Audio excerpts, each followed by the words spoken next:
Auditeurs, auditrices, bonjour. Heureux de vous retrouver pour ce nouveau numéro de Pile dans l'actu, spécialement consacré au triste premier anniversaire de la guerre en Ukraine. Au programme de cette émission, nous recevrons en première partie l'ancien Premier ministre Jean-Pierre Raffarin, qui nous parlera de son livre « Ne sortons pas de l'histoire », qui paraît aujourd'hui chez Michel Lafon. Et en seconde partie, c'est notre confrère Régis Genté qui nous rejoindra pour parler cette fois-ci du héros de la résistance ukrainienne, le président Volodymyr Zelensky. C'est parti. 11h midi sur Fréquence Protestante, pile dans l'actu, Carl Ilbey. Comme je vous l'annonçais, nous avons le privilège de recevoir ce matin sur Fréquence Protestante Jean-Pierre Raffarin, ancien Premier ministre et actuel président de l'organisation Leader pour la paix. Monsieur le Premier ministre, bonjour.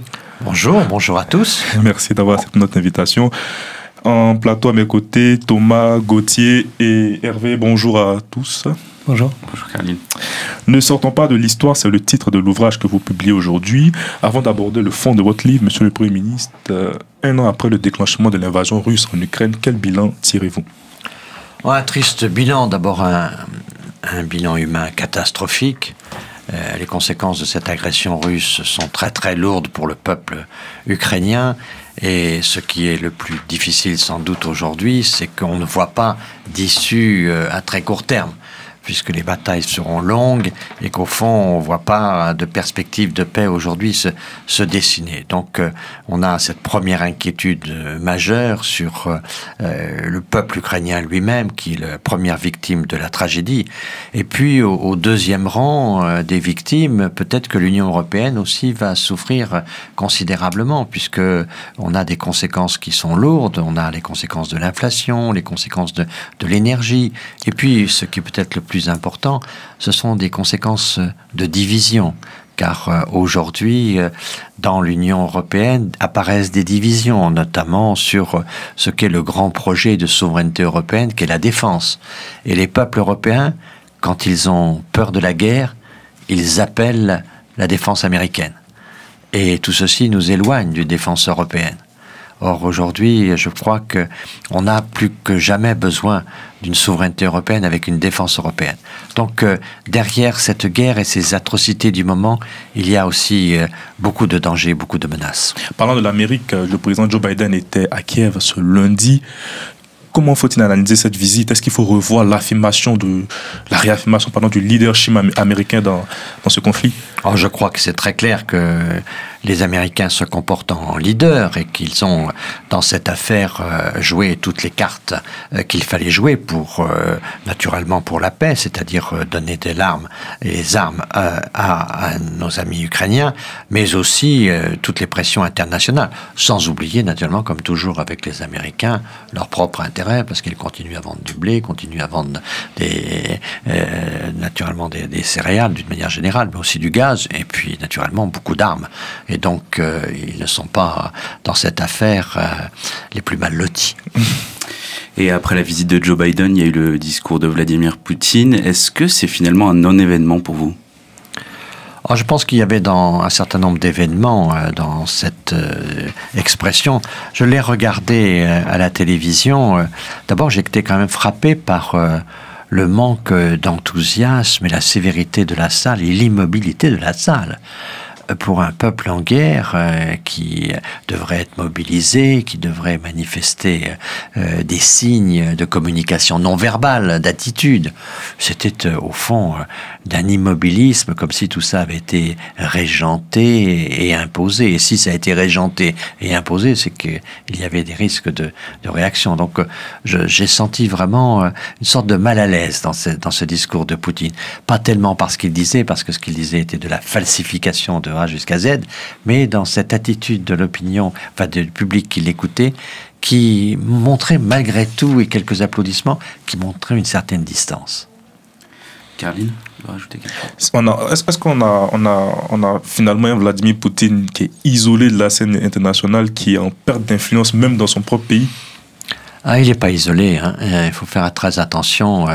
La Chine reste quand même un allié. Nous avons, contrairement à ce que disait Kissinger dans le passé, il disait ne mettez jamais dans le même pot les intérêts de la Chine et les intérêts de la Russie. Et nous avons mis avec les sanctions dans le même pot ces intérêts. Et puis là, l'Inde a les mêmes intérêts que la Russie, puisque la Russie est le fournisseur d'armement de l'Inde. Donc, quand vous ajoutez la population de l'Inde à celle de la Chine et que vous ajoutez quelques pays africains et quelques pays d'Amérique latine, vous dites qu'il y a quand même beaucoup de pays qui, s'ils ne soutiennent pas, heureusement, Poutine, ne l'accusent pas. On l'a vu à l'ONU, hein, il y a un certain nombre de votes d'abstention qui étaient quelquefois surprenants, y compris venant d'Afrique. La Chine a proposé un plan de paix. Bon, ça peut proposer un plan de paix dans ce conflit. Pourtant, elle a des positions très ambiguës avec la Russie. Comment faut-il l'analyser? C'est une puissance neutre ou une puissance alignée auprès de la Russie? Je pense que les Chinois n'aiment pas la guerre historiquement. Hein. Ils ont fait la guerre que quand ils ont été attaqués. Ils ont été attaqués par les Japonais. Ils ont aussi été attaqués par les Anglais. Et aussi un peu par les Français.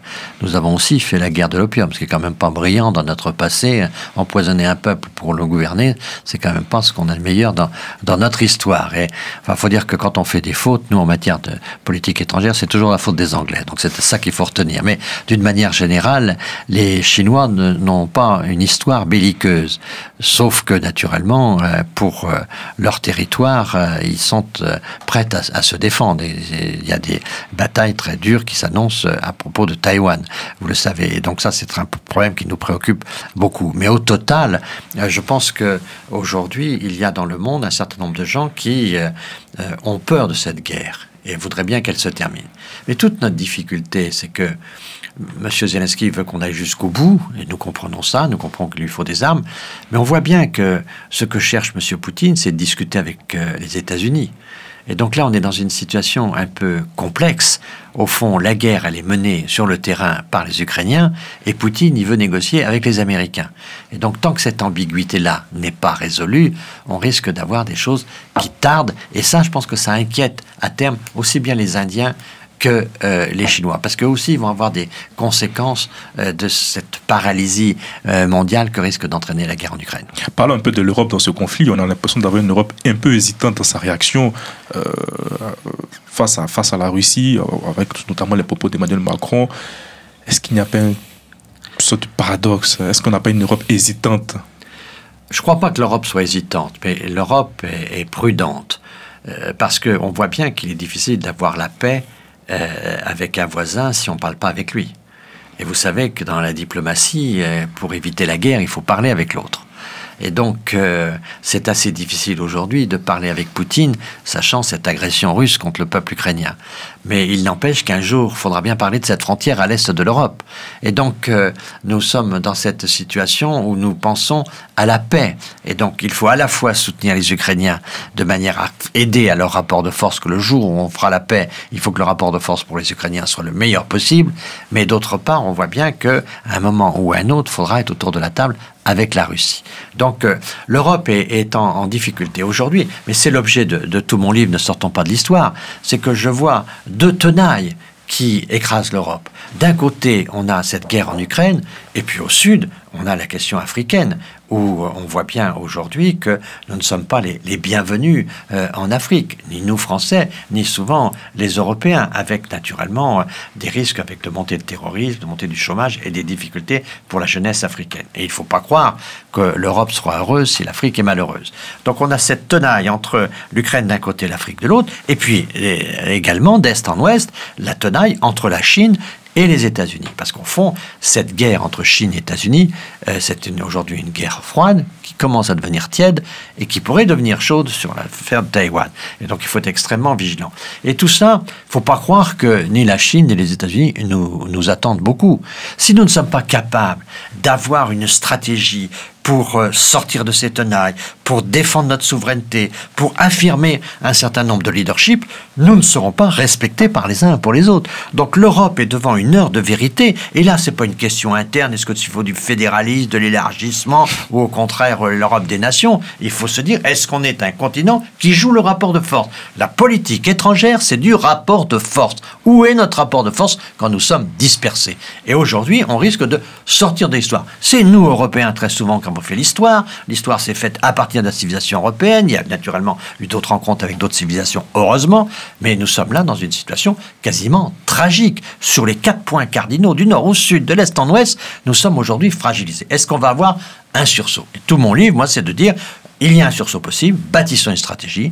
Nous sommes un territoire qui a une raison d'être. Notre raison d'être, c'est la paix et l'équilibre. Vous savez, quand vous discutez avec des Chinois et des Japonais, ils n'ont pas finalement cicatrisé cette Deuxième Guerre mondiale. Nous avons dépassé la honte, dépassé l'horreur de cette guerre du nazisme, etc.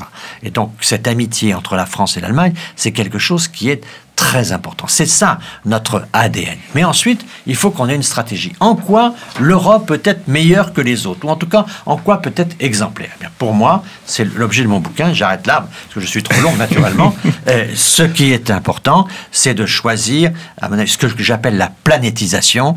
Vous êtes tous très jeunes ici. Au fond, vous êtes habitués à ce que la planète soit un objet politique. Ouais. Pour ma génération, la planète n'est pas un objet politique. Aujourd'hui, les jeunes, qu'ils habitent Singapour, qu'ils habitent Bangalore, qu'ils habitent San Francisco ou qu'ils habitent Chasseneuil-du-Poitou, tous les jeunes aujourd'hui veulent protéger la planète pour protéger l'humanité. Et c'est ça le message de l'Europe. Et c'est là où il faut qu'on soit leader dans le monde, c'est en étant ceux qui appliquent les accords de Paris le mieux dans le monde. On sera respecté pour ça.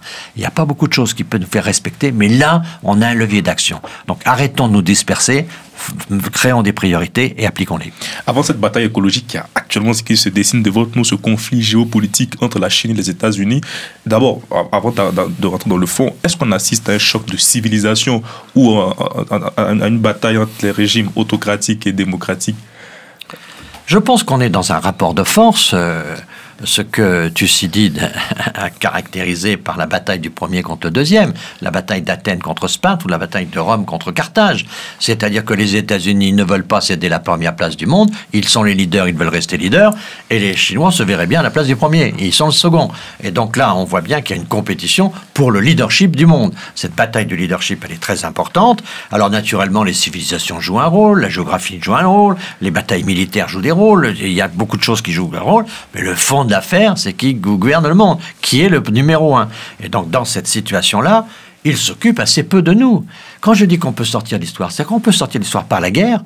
Si la Chine et les États-Unis se font la guerre, on sera explosé. Ouais. Mais ils peuvent aussi s'entendre, et s'entendre sur quel dos? Sur notre dos à nous. On voit bien que les Américains voudraient nous imposer le dollar et l'extraterritorialité de leurs lois. Et on voit bien que les Chinois ouvrent leur marché en fonction de leur satisfaction politique. Donc dans ce contexte-là, si on n'a pas nous-mêmes notre souveraineté et si on ne se fait pas respecter sur une politique qui est respectable, et on sera sorti de l'histoire. Et donc là, je pense qu'il y a un sursaut. Et pour moi, c'est la planétisation qui est la ligne stratégique qui forcera les autres à nous respecter. Mais en dehors de cette planétisation, vous appelez aussi à un multilatéralisme dans nos relations avec les États-Unis et la Chine. Vous appelez par exemple à collaborer avec les États-Unis pour préserver la démocratie et avec la Chine pour mieux renouer les relations avec l'Afrique. Absolument. Moi, je propose un certain nombre de solutions pour sortir notamment de cette tenaille Chine-États-Unis. Et pour sortir de la tenaille, il ne faut pas être complètement dans le camp des Américains à tout point de vue, ni complètement, évidemment, dans le camp des Chinois. Avec les Chinois, on a des divergences sérieuses sur le plan politique, et avec les Américains, on a des compétitions sérieuses sur le plan économique. Donc, moi, ma proposition, c'est qu'on sorte de cette tenaille en ayant 2 dossiers stratégiques importants. L'un avec les États-Unis. Avec les États-Unis, qu'est-ce qu'on a mieux à faire? Le mieux à faire, c'est de renforcer la démocratie. Notre démocratie, elle est fragile. Elle est fragile en France, elle est fragile aux États-Unis, elle est fragile au Brésil. Vous avez vu toutes ces manifestations. Il y a de la violence partout, dans tous les pays. Donc on sent bien que les démocraties aujourd'hui sont en partie contestées. Il suffit de voir le taux d'abstention de certaines démocraties. Donc on a à les améliorer. De ce point de vue-là, les Américains peuvent être notre leader. Vous avez vu comment M. Biden a battu M. Trump. Il a battu par une mobilisation des électeurs, la participation électorale. En Europe et en France notamment, quand on n'est pas content, on s'abstient. Aux États-Unis, quand on n'est pas content, on va voter. Et c'est comme ça, je pense qu'il faut sauver la démocratie. Et ça, c'est un grand chantier. On en a besoin. Les régimes autoritaires ont beaucoup de problèmes aussi, mais les régimes autoritaires nous challengent un peu partout dans le monde. Pour ça, il faut rénover notre modèle, et ça, il faut le faire ensemble, en parlant avec les Israéliens, en parlant avec notamment les démocraties d'Asie, avec le Japon, avec la Corée du Sud, avec les démocraties d'Amérique latine, qu'ensemble, on fonde un front des démocraties. C'est ça notre camp. Moi, je préfère être dans le camp des démocraties que dans le camp de l'Occident. Et puis, deuxièmement, avec la Chine, qu'est-ce qu'on peut faire? Avec la Chine, on voit bien qu'on n'a pas les moyens nécessaires au développement de l'Afrique. La Chine a ses moyens. Mais la Chine, naturellement, elle a des pratiques qui ne sont pas toujours idéales pour la Chine. Donc, il faut une aide multilatérale, Afrique, pour l'Afrique et pour les Africains, avec l'Europe et avec la Chine, et qu'on puisse avoir un plan de développement important pour aider les jeunes Africains à être intégrés et d'éviter l'attractivité du terrorisme. Et ça, je pense qu'on a besoin de la Chine pour le faire. Et peut-être que d'autres pays peuvent s'y joindre. Je pense que l'Inde s'intéresse de plus en plus à la Chine, je pense que le Japon également. Il y a sans doute un travail à faire pour qu'il y ait vraiment des moyens qui aident les Africains à développer l'Afrique. Et pour cela, pas un pays qui impose sa loi, sa tendance, sa vision, ses caractères, ses hommes, ses entreprises. Non, faire un accord multilatéral pour aider l'Afrique. Et donc, je pense que comme ça, on pourra sortir. Si on a un dossier stratégique avec les Américains, on sera respecté par les Américains. Si on a un dossier stratégique avec les Chinois, on sera respecté par les Chinois. Et on pourra construire notre leadership. Et notre leadership se fera sur le développement durable. Thomas.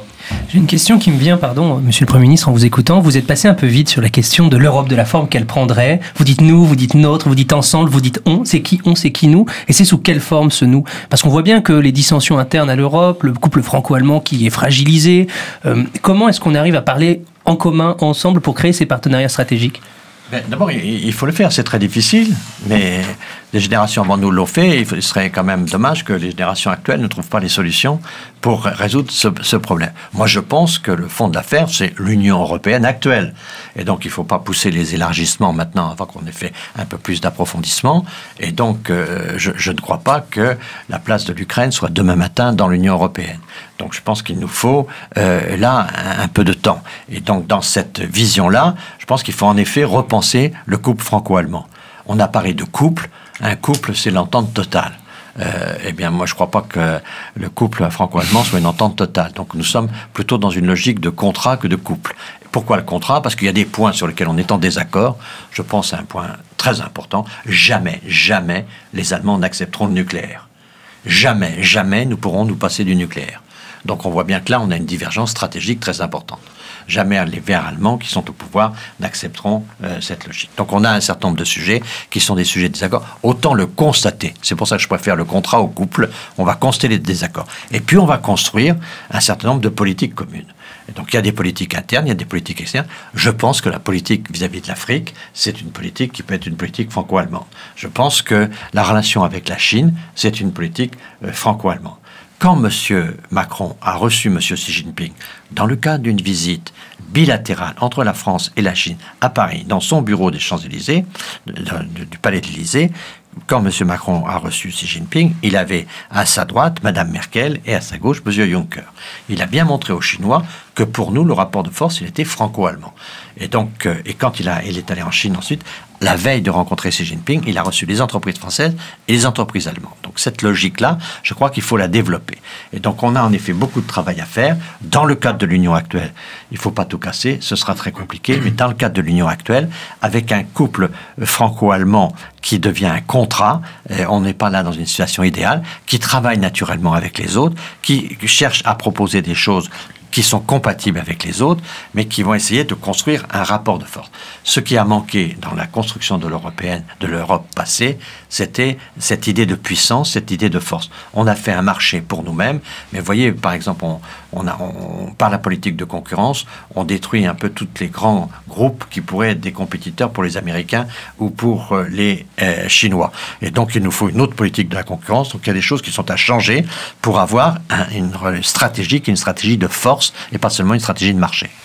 L'Europe, elle doit être leader sur la paix mais aussi sur l'écologie, vous l'avez dit, mais du coup, elle ne doit pas sortir de l'histoire. C'est ça votre livre, elle ne doit pas sortir, mais pour ça, elle doit y rester. Et quand on voit la Russie, qui a voulu rester dans l'histoire, ça lui a coûté la guerre. Qu'est-ce que va nous coûter le fait qu'on garde notre place dans cette histoire ? Très bonne question, très difficile. Je pense que c'est là où on a besoin d'un leadership.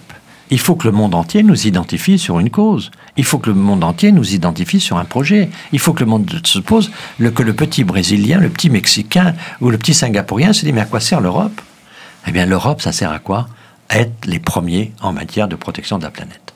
C'est ça l'Europe. Et pourquoi ils font ça ? Parce que l'Europe, ils ont une culture de la paix. Parce qu'eux, ils ont surmonté la guerre. Et ça, c'est un langage assez simple, c'est un langage... Vous savez, la politique aujourd'hui, elle est très difficile parce que les problèmes sont de plus en plus complexes et les attentes des électeurs sont de plus en plus simples.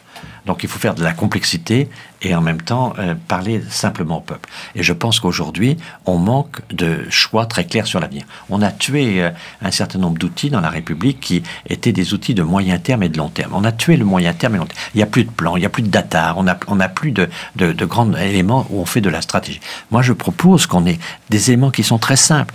Pour notre raison d'être, c'est la paix. Notre stratégie, notre leadership, c'est la planétisation. Derrière, on sort de la tenaille avec une logique américaine et une logique chinoise. Ensuite, on refonde le pacte franco-allemand. Et puis nous, Français, il faut aussi qu'on trouve notre légitimité dans tout ça. Et notre légitimité, de mon point de vue, c'est deux soucis, deux projets.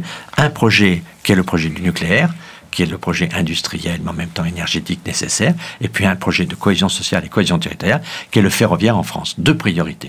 Et il faut que les électeurs voient des priorités. À force de ne plus avoir de priorités, c'est les nuages qui s'imposent. J'ai une question, Monsieur le Premier ministre.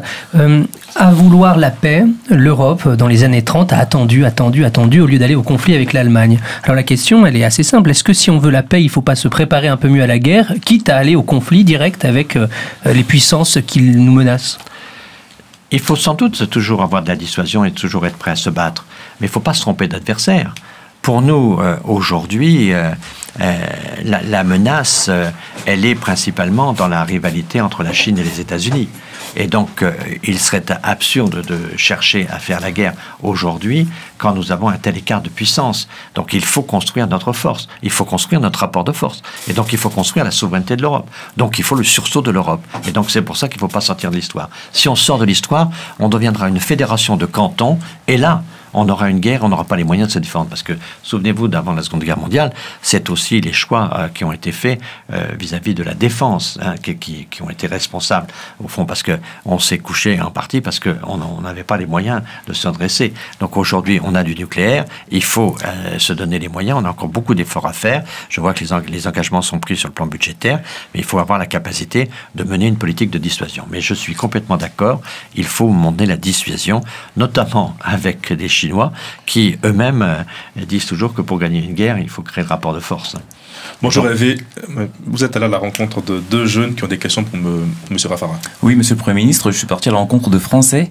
Ils ont des questions à vous poser sur la guerre en Ukraine. Commençons par celle de Michel, qui est contrôleur au ministère des Finances. Bonjour Monsieur le Premier ministre. Voici 1 an que le conflit russo-ukrainien a commencé. Quelle solution préconiseriez-vous dans les deux camps afin d'éradiquer le conflit ? C'est très difficile. Je pense que les Ukrainiens font ce qu'ils peuvent. Ils sont pris par cette agression violente et donc c'est très difficile de leur donner des conseils. Ils se battent avec courage. Ils sont à beaucoup de points de vue exemplaires. Disons que si vraiment il fallait que je prenne une position, je dirais qu'il faut militer le plus urgemment possible pour une rencontre entre Biden et Poutine. Je pense que c'est là que se dénouera la guerre. C'est entre les deux interlocuteurs qui sont en vrai les deux rivaux, les Ukrainiens n'étant qu'un peu otages de cette guerre de mon point de vue. Continuons avec celle de Grégory qui a 36 ans, qui est vendeur dans une boutique de téléphonie mobile. Bonjour Monsieur le Premier ministre. Au vu de la situation du droit international dans le conflit russo-ukrainien, seriez-vous pour une intervention de l'armée française en appui avec l'ONU ? Non, je ne suis pas pour une intervention française. D'abord, s'il doit y avoir intervention, c'est une intervention européenne. Donc je crois que dans cette affaire, il faut qu'on soit extrêmement solidaire, puisque c'est la souveraineté de l'Europe. Si la souveraineté de l'Europe appelle une intervention, je ne suis pas contre.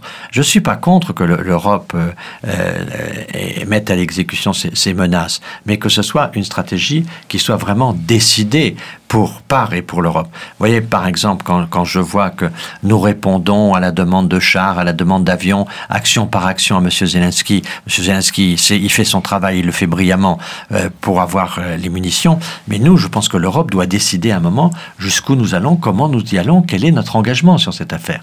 Et donc, moi, je n'exclus pas des interventions de l'Europe, mais je ne souhaite pas des interventions de pays isolés. C'est notre continent qui est menacé, c'est au continent de répondre. Mais pour le moment, la stratégie qui a été choisie par l'Union européenne, c'est nous ne sommes pas belligérants. Et donc nous restons dans cette situation. Tant qu'on n'a pas changé cette situation, nous ne sommes pas belligérants, nous soutenons un peuple agressé. J'ai une dernière question peut-être, Monsieur le Premier ministre. Vous avez reçu les insignes de Grand Croix de la Légion d'honneur. Volodymyr Zelensky a reçu lui aussi la Légion d'honneur et Vladimir Poutine également. Alors, qu'est-ce que ça vous inspire? Quel est votre état d'esprit? Écoutez, très franchement, j'ai beaucoup d'expérience. Je ne compare pas les décorations à titre étranger et les décorations à titre national. Un Premier ministre, ça a à peu près une vingtaine de décorations au moins de pays. J'ai été décoré par des régimes autoritaires, par des régimes démocratiques. J'ai été beaucoup décoré. On me dira, il a été décoré par la Chine. Oui, j'ai été décoré par plein de gens. À chaque fois qu'on a un rôle un peu international, on est souvent décoré. Donc il y a les décorations qui sont dans la politique diplomatique. Et donc on veut exprimer un soutien qui est un soutien forcément à un moment. Et donc Monsieur Zelensky, c'est son moment qu'il porte, c'est son moment qui est honoré. En ce qui concerne, moi, c'est un parcours. C'est quasiment la fin d'un parcours. Quand vous êtes Grand Croix et que vous avez monté les différents échelons, c'est autre chose. C'est pas le moment qui est signalé, c'est que vous avez fait un parcours et ce parcours a mérité, aux yeux de certains, pas forcément à mes yeux, mais aux yeux d'un certain nombre de gens, j'ai mérité d'avoir cette distinction. Ce n'est pas du tout la même chose. Je pense qu'il faut de temps en temps exprimer un moment, une sympathie, mais c'est pas la même chose que d'exprimer un parcours et en ce qui me concerne, une carrière assez longue. On est pris par le temps, mais je ne peux vous laisser partir sans sortir cette raffarinade. Est-ce que quand vous sortez, Monsieur le Premier ministre, comment sentez-vous le pays? Est-ce que vous retrouvez encore cette France d'en haut et cette France d'en bas? Non, je ne crois pas que je retrouve ce pays, même si je pense qu'on oublie un peu la cohésion sociale. Et donc, je crois que... Vous savez, un jour, j'avais demandé à Jacques Chirac, alors qu'est-ce que vous attendez d'un Premier ministre? Et il m'avait répondu d'abord, dans un premier temps, qui ne se battent pas. C'est-à-dire, c'est vraiment la politique réponse à la violence, pour le vivre ensemble. Alors naturellement, c'est pas très ambitieux comme réponse, parce qu'on peut être réformateur plutôt que rassembleur. Mais c'est vrai que pour être réformateur, il faut être rassembleur. Et que la politique, c'est la réponse à la violence. Et donc, à tous ceux qui aujourd'hui contestent la politique, je dis, n'entrez pas dans la violence. La violence, ça ne conduit à rien d'autre qu'à d'autres violences. C'est l'escalade de violence. Et donc, c'est par la discussion, c'est par le respect qu'on peut essayer de surmonter les difficultés, mais jamais par la violence. La violence est une impasse qui fait souffrir ceux qui la pratiquent. Merci beaucoup, Monsieur le Premier ministre. Merci d'avoir accepté notre invitation. Je rappelle que vous publiez aujourd'hui Ne sortons pas de l'histoire chez Michel Lafon. Merci à vous. Merci à tous et à toutes. 11h midi sur Fréquence Protestante, pile dans l'actu, Carl Ilbey.